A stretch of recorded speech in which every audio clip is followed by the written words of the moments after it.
Inferno in the cut. What's How you going doing, on, bro? brother? I'm good, man. I'm good. How are you? Yeah, I'm alright. Tell us how you been living, bro. Living well, bro. Living well. Busy, but can't complain, bro. Just trying to get shit out of the way, you know? Same old. Yeah. Your new track, Keep It Moving. Let's talk a bit about that. How did that come about? Keep it moving came about. Pax and I were just talking about international collab, you know, trying to branch out audience. And I came across Fimo on Instagram. So I hit him up. And I actually have listened to his music prior to me finding him on Insta, because he used to do a lot of shit with H before H blew up and all of that. So when I found him on Insta, I was like, fuck it, like I'll message him, and I was just like, oh, let's link, and he was like, say less, and then I sent him 2 tracks. He came back with 2 verses, so Keep It Moving was the first drop with Fimo. So that What came about. What intrigued you to do a collab with him? Was it something about his style, or what was that about? Yeah, bro. Like he's very lyrical. Like so, he's on point with his wordplay. You know, so um, that's the reason why I wanted to work with him, because it was just like more or less we can go back to back lyrically and all that sort of thing, and it won't nothing will clash or anything like that. But instead, it blended in really well. So that's why I chose Fimo. Right. And I'm guessing he kind of felt the same way with you too. That's how it just came out easily. Yeah, I'm assuming so, bro. Like, cause you know, he hit me back almost straight away, man. It was like, yo, like let's link, whatever, and he was like, yeah, say less. So I'm assuming he just sussed out my profile and saw some of my stuff, and it was like, yeah, you know. So it was dope, man. It was a good way to collab. Like a lot of people, surprisingly, either don't reply to your DM, or you know, like they're just like, oh nah, it's all good, or you know, you got to pay, or this and that, whatever it is, bro. Like you know. Why do you So think that is? Like artists don't reply to their DMs or don't wanna like trying to be sick guns and shit. I don't know, bro. I think a lot of people get a little bit egotistic about their work. You know what I mean? Like, um, you know, it's like fuck. We're both one and the same kind of thing. You know, like we're all human. Fucking, we all bleed the same blood, cuz you know. So it's like I don't get why some people, you know, leave you on scene or whatever. Like it is what it is. If you don't fuck with my music, just tell me, man. I don't give a fuck. You know. So. But I respected that about Fimo. He hit me back, you know what I mean? Like a lot of people don't. So I think because the last artists we interviewed, we kind of talk a bit about that ego thing, like how artists can like fuck up their career by having a big ego mm-hmm. too quickly as well. Mm-hmm. What's your take on that? Ego and pride is the biggest thing that can kill people, not just in the music industry. You know what I mean? It is probably the biggest problem in the music industry is having, you know, people that come into the game and they get 100,000 streams, and all of a sudden they act like a superstar. But at the end of the day, when it comes down to a show or something, I probably outsell them anyway. You know what I mean? So it's like there's, you know, like you don't gotta be egotistic. Everyone just sit the fuck down and be humble, because like it's nothing to be proud about. You know what I mean? Like, Because I even saw an earlier tweet like 2 years ago that you made something about how artists can like, even though you can get all these streams, you still can't pack out a show. yeah, Type shit. 100%, bro, And 100%. when I interviewed Melbourne, we kind of talked about the same shit like that too. Mm. And it's like a common thing that most artists kind of feel, you know? Yeah, 100%. People get a big head too easily and this and that, you know? 100%, bro. Yeah. Just because you're on this playlist or whatever, like fucking, you get on A1 Hip Hop, for example, on Spotify, and fucking all of a sudden you're a superstar. Doesn't work like that, bro. You gotta really engage with your audience. Do you know what I mean? So at the end of the day, you know, it's about who's actually who's listening to your shit, but who's engaging with your shit. You know what I mean? Not or who's just your listeners. Because your listeners can drop off, bro. If they're not fucking sitting there actually engaging with you, then what the fuck's the point of it? You know what I mean? Right. For a consumer like me, right? I'm not a rapper or anything. Like, and for the people out there who don't know what engaging and listening is, tell them what the difference is. So your listeners, anyone can go on Spotify, click on a fucking song, and listen to it for 30 seconds, which counts as a stream. Your people that engage with you are the people that DM you, tell them how much you love your music, or comment on your post, or like your post, whatever the fuck it is. They follow you, and they follow everything you do. So engagement is, if I say I'm playing Oxford Art Factory to 500 people, on this date and I announce it on my Instagram and I get 50 people rock up, but I've got 1 million streams on my song, I'm not engaging with my audience. You know what I mean? That's just people that are listeners and people that have clocked over 30 seconds onto your fucking song and then they may have skipped that or whatever the fuck it is. You know what I mean? You know, so it's like, if you're going to play a show, if you've got 1 million streams, you want at least 1,000 people at your show. You want to sell Metro Theatre. You don't want to sell fucking Oxford Art or Factory Theatre or anything like that. You know what I mean? You want to sell something bigger. So that's the difference between listeners and people that engage with your shit. People that engage with your shit will follow everything you do. People that listen to your shit will just sit there, listen to it, and might not even replay it. You know what I mean? Or they don't go around like being your fans. You know what I mean? There's a big difference. So that will kind of relate to how people come up and then disappear so quick, right?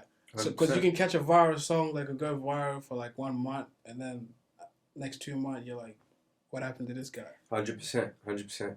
Like you can, but it's a big thing. You know, it's a big thing, especially now in like our days now with the whole streaming world and shit like that. It's like, back in the day, if you wanted to hear a song and you wanted to listen to a song or whatever, you have to go to the store, you got to buy it, you know what I mean? And you won't know what it sounds like until you fucking buy the thing, you know? So now it's like, anyone can go on Spotify, jump on my shit, listen to 30 seconds of it, I get a stream from it, and then what happens after that? Are they going to be my fan, or are they just going to listen to the fucking first 30 seconds of it, and then, like, fuck off? Like, then what's the point of that? You know what I mean? So that's it's a really big thing in our day and age, bro. Like, this is why it's very hard for artists to, one, make money, and two, you know, engage with their audience. Because you can do whatever you want on Spotify, all the numbers you want on Apple and Spotify and this and that, but are you really engaging with your audience? That's like the biggest thing, you know what I mean? Right. And how have you found that balance lately? Like, how do you feel you've been engaging with your audience? Well, bro, like, I've had like people that have stuck with me since the very first time I started, and my shit, but my old shit was whack, bro. Like, I'm gonna be straight up, it was fucking whack, you know what I mean? So the fact that they stuck around since then and they've watched the journey, that's what it's all about, you know what I mean? You want people to sit there and actually watch your journey and enjoy it. You want to make them a part of your process, you know what I mean? Because when you do that, then they go and tell their mates, and then that person feels a part of your journey as well, and then that person will go and tell this person, and then it's just like a fucking snowball effect, you know what I mean? Right. So like that's I feel like that's what's happened with me, and a lot of the times I've gone and sold out shows. But you've been to most of them, you know what I mean? Like, so and you see the difference. Like, not to take shots at anyone or anything like that, but like, I'll sell the tickets, bro. You know what I mean? Because people have been there since the very beginning with me, and it's like, and it just keeps on snowballing like that. It just keeps rolling over. Now, one thing I realized about you, bro, you're very outspoken and you don't give a fuck what other people's opinion may be, you know? How did you develop that mentality to feel like, yo, I can say whatever the fuck I want, how I feel, and call out people, call out bullshit whenever you see it? How did that mentality come about? Bro, like, I feel like I've always had that mentality, you know? Like, I feel like since I was a kid, I've been wanting to do this shit. So it's like, when I see something that's bullshit, I'm just going to say it. Like, you know what I mean? Like, I feel like, bro, you can't... Look, I'm being straight up. You can't bullshit a bullshit artist. You know what I mean? Like, alright, if you're fucking sitting there being a bullshit artist, most likely I've used the same fucking thing before. You know what I mean? So, like, at the end of the day, I'll call it how it is, bro. And I feel like a lot of people dim that shit down when they shouldn't. You know, if you got something to say, just say it. You shouldn't surround yourself with yes men. You shouldn't surround yourself with people that are going to turn around and just fucking blow smoke in your ass and shit like that, bro. You just gotta, you know, like, say it how it is. If you think something's whack, then just fucking say it's whack, bro. Don't turn around to the bloke and be like, yeah, it's good. You know what I mean? Like, at the end of the day, I'm not trying to take shots. I'm just trying to give constructive. If you're going to take offense to that, then obviously you're insecure about it. You know what I mean? So that's just like, I don't know, that's just my mentality, bro. That's the way I've always seen it. And I'll continue to call people out on their bullshit, straight up. Right. And you being an artist and interacting with most people these days in the studio and all that, what's the most bullshit thing artists do these days? Or what do you observe, like, scrolling for your Instagram and shit, like artists pretending to be certain people they're not and want to be, you know?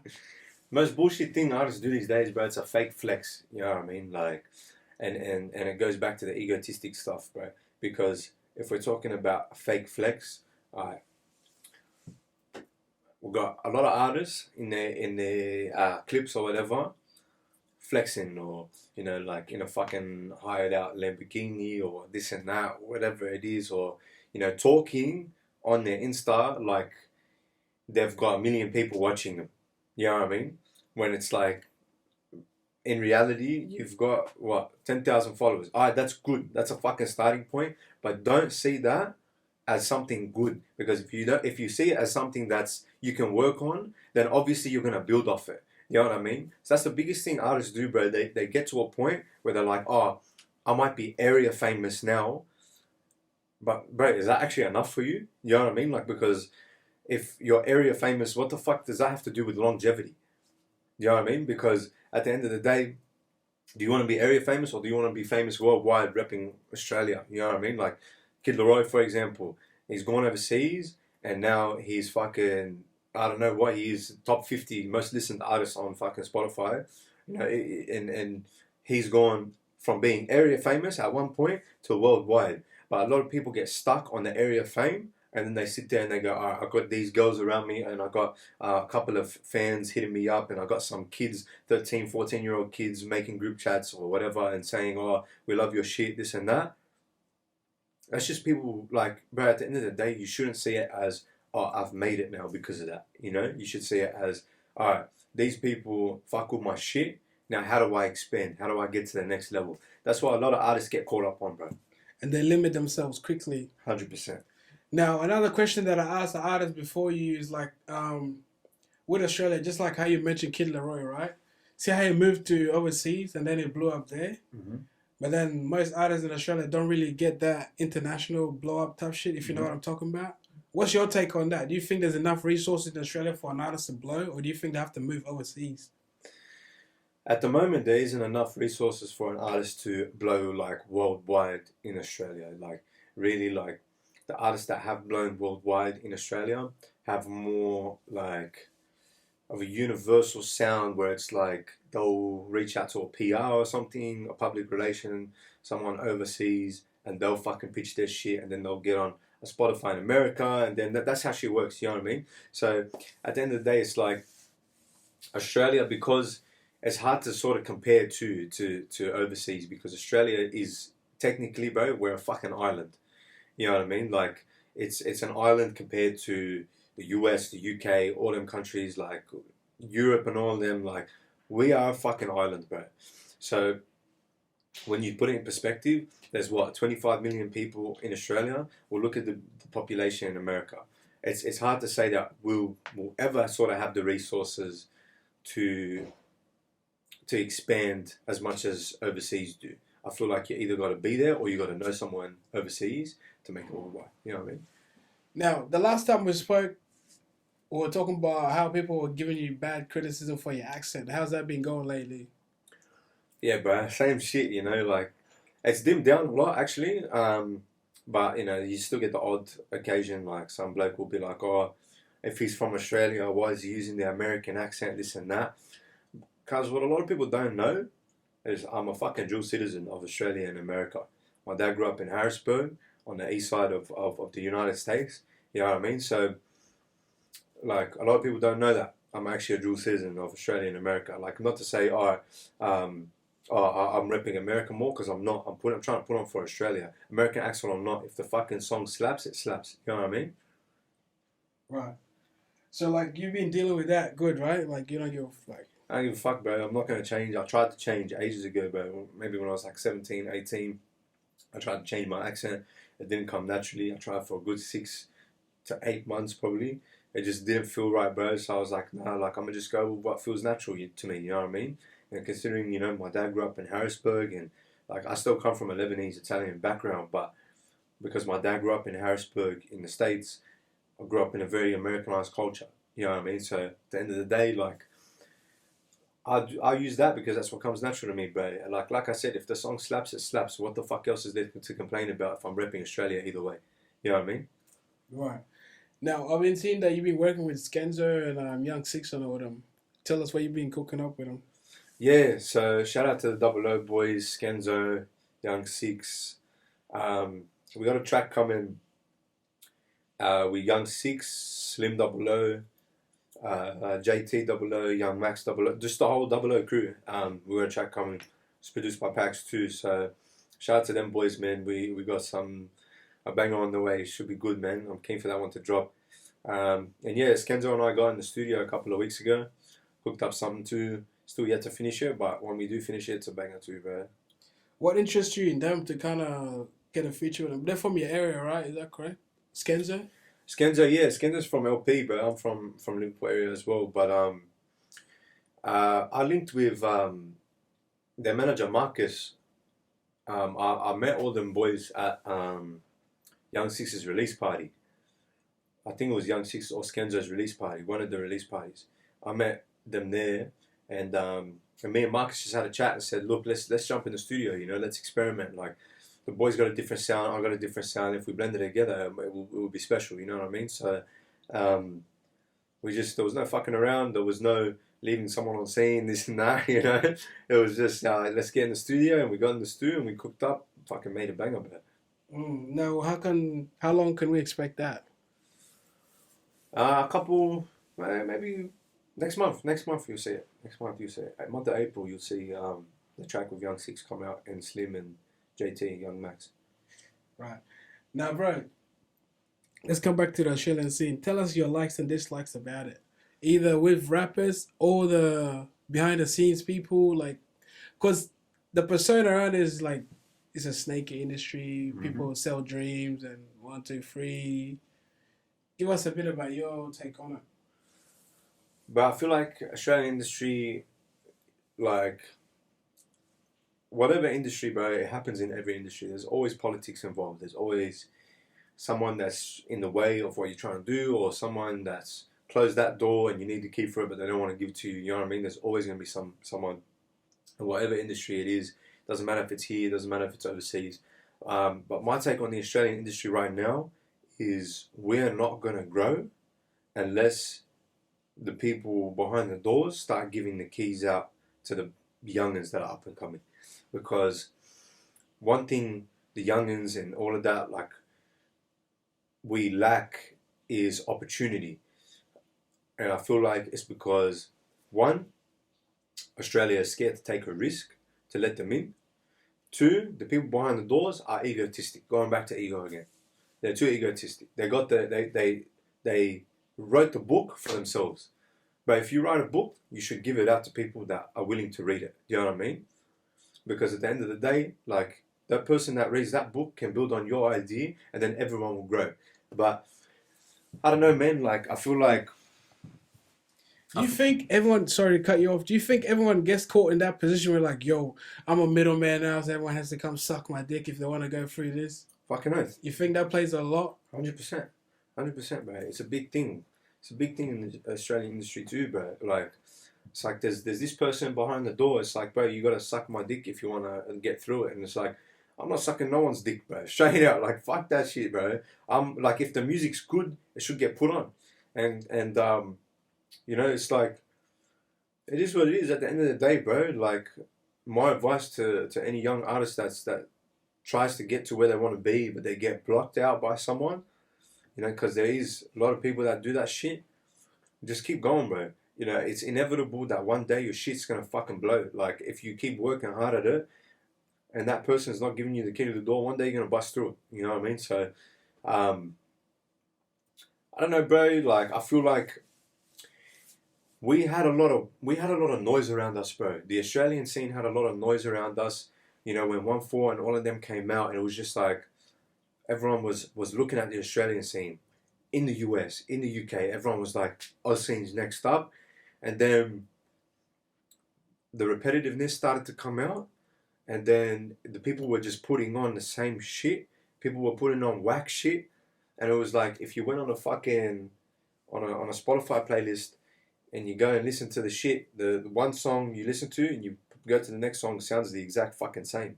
And then you sit there and you go, okay, why do you think our views have gone down since fucking 2019 when 1-4 and that were popping off and they came out? Why do you think our views went down? because we're putting on the same shit. They're not giving the young ones opportunity. They're not giving the people that are up and coming the opportunities to be on those playlists or to be on their whatever it is. They're not looking at the quality of music. They're looking at, obviously, the people you know and the relationships you build is what is strong in the industry. You know what I mean? But at the end of the day, is this music or are we playing a game? You know what I mean? Because I feel like the Australian scene's going like this now because it's like they're not giving those keys. They're not giving those opportunities. But it's alright, bro. It'll rise back up. Like it's just about the willpower and just keep pushing. You know what I mean? You think someone has to come with a new sound and kind of bring new attention to it?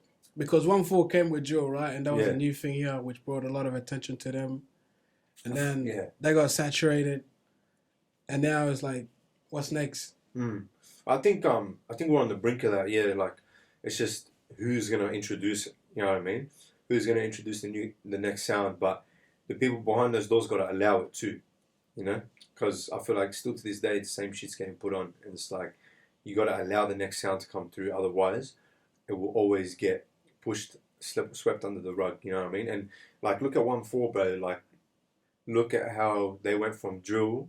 And if you listen to their EP, they switched it up completely. They may have had one drill song with Dachavelli on the EP, but they switched up the vibe completely. You know what I mean? So I don't know, bro. I just think the people behind those doors got to start allowing new sounds to come through. When you say those doors, what are those doors? Are they Spotify doors or record label doors? Like Spotify doors, bro. Spotify, Apple Music.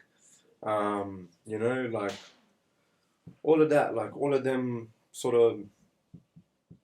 of media outlets, you know, they need to start letting the new wave come through, rather than, you know, continuing to sit comfortable with what once blew up. You know what I'm saying? But yeah, man, like at the end of the day, bro, I think it will happen. It's inevitable. Like I said, if you keep putting out music and you keep pushing it in their face, the foot on the neck tactic, bro, then it's always gonna pop. You know what I mean? Like it's inevitable to just push through the door. So is DME been holding the door shut? Nah, DME, bro, you've been holding it down, which is good. So you've been always putting on like artists and that, and ever since I started doing my stuff too, put my shit on. So I appreciate it, bro. Like that's what you need. You need more people that are just gonna put shit on without thinking, oh, what if people don't like this? You know what I mean?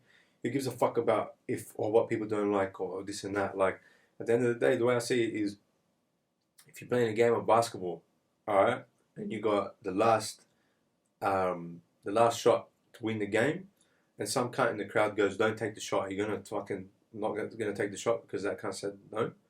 You know what I mean? It's like, who gives a fuck what people think? Put it on if you like it, bro. Simple as that. Just gotta go with your guts, huh? Straight up. Now, tell me, like, which artist? I've seen you that you drop a snippet, you and Elijah. Is that a song or is this like a fuck around thing? Nah, so I saw Elijah, because Elijah's up in the UK now. So I saw Elijah on TikTok. He posted this thing, was like duet me or something. And I was like, fuck, this is easy money, you know? So I jumped on it, like the hour he posted it, I jumped on it straight away.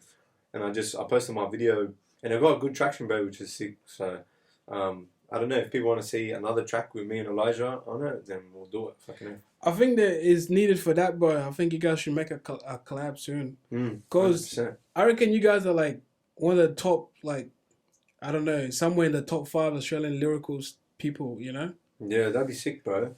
I think we should do something like go back to back or something, you know what I mean? I'll link with Elijah, and I'm sure we'll cook something up while he's overseas. Right. Well.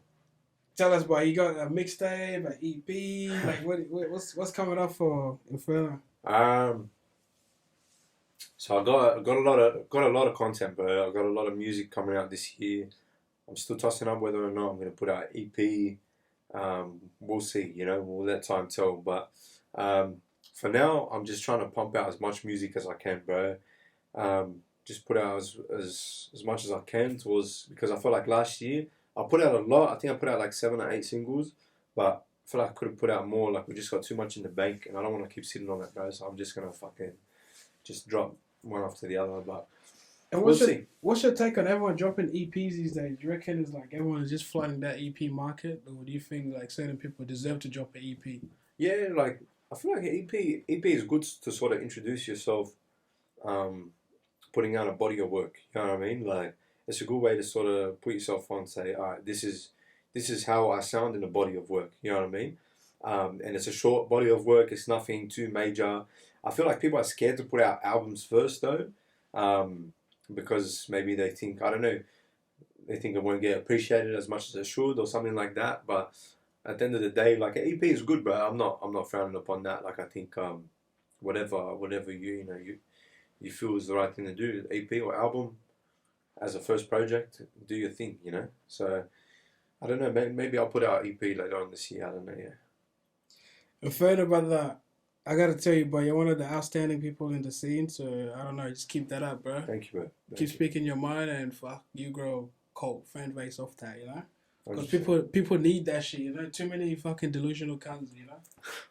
Too many, bro. Too many, but it's alright. It is what it is. Just gotta keep doing your thing, you know. But yeah, but I appreciate you coming on DME, huh? Thank you for having me, bro.